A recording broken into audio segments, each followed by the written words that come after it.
এই যায়েদকে আল্লাহর নবী এত ভালোবাসতো, আল্লাহর নবী যায়েদকে খুব মুহাব্বত করত। ওই যে আল্লাহর নবীর জীবনে দুইটা খুব কষ্টের দিন, একটা হলো তায়েফের ময়দানের দিন, আর একটা হলো হিজরতের রাত। আল্লাহর নবীর সাথে ওই যে যখন তায়েফের ময়দানে নবী দাওয়াত দিয়া যায়, সাথে আল্লাহর নবীর গোলাম যায়েদ রাদিয়াল্লাহু তাআলা আনহু ছিল। ওই তায়েফের ময়দানে আমার আপনার নবী ইসলামের কালিমার দাওয়াত দেওয়ার পর লোকেরা এমন ভাবে আমার আপনার নবীকে কষ্ট দিল,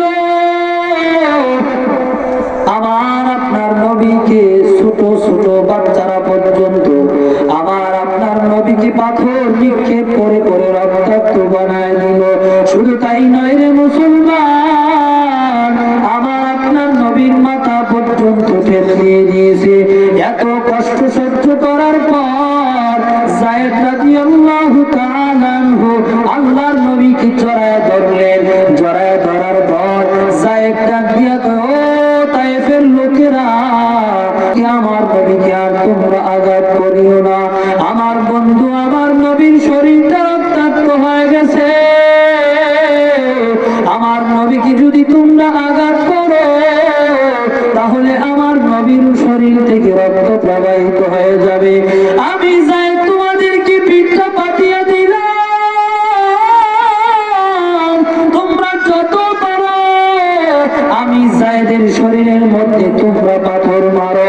আল্লাহর নবীর এই ভালোবাসা দিয়া হযরতে যায়েদ রাদিয়াল্লাহু তাআলা আনহু নবীর দিলের মধ্যে ঢুকে গেছে।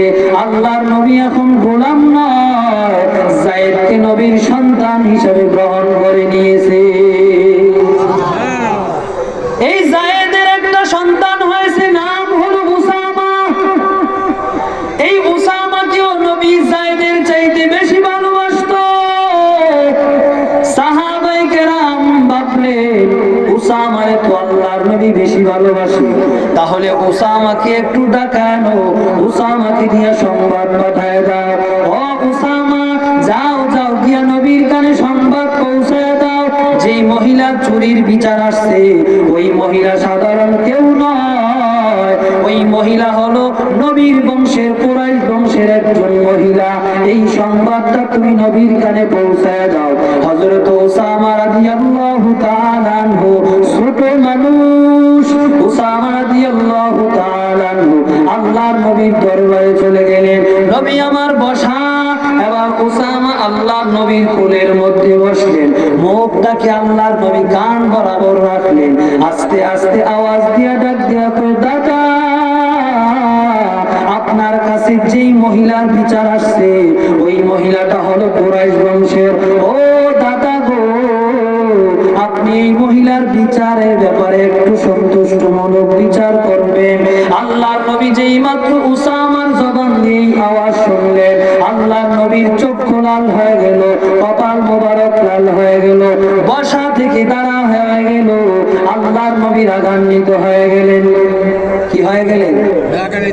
না না না, ও উসামা, কে তোমাকে সংবাদ পাঠাইলো আমার জানা নাই, তবে যারা তোমাকে পাঠাইছে যাও যাও গিয়ে জানায় দাও, শুধু কুরাইশ বংশের মহিলা নয়, আজকে এই জায়গার মধ্যে যদি আমার মেয়ে ফাতেমাও চুরি করত, আমি নবী হাত কাটিয়া ন্যায় বিচার করে দেখিয়ে দিতাম।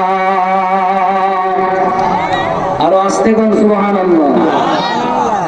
কেমন মায়ার নবী! আজকে আমাদের সমাজের মধ্যে সঠিক বিচার হয় না।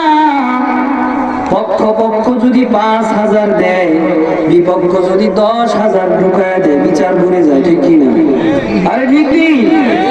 সমাজের অসহায় মানুষগুলো সঠিক বিচার পায় না। আল্লাহ তাআলা সহিহ বুঝ দান করুক, সকলে বলেন আমিন।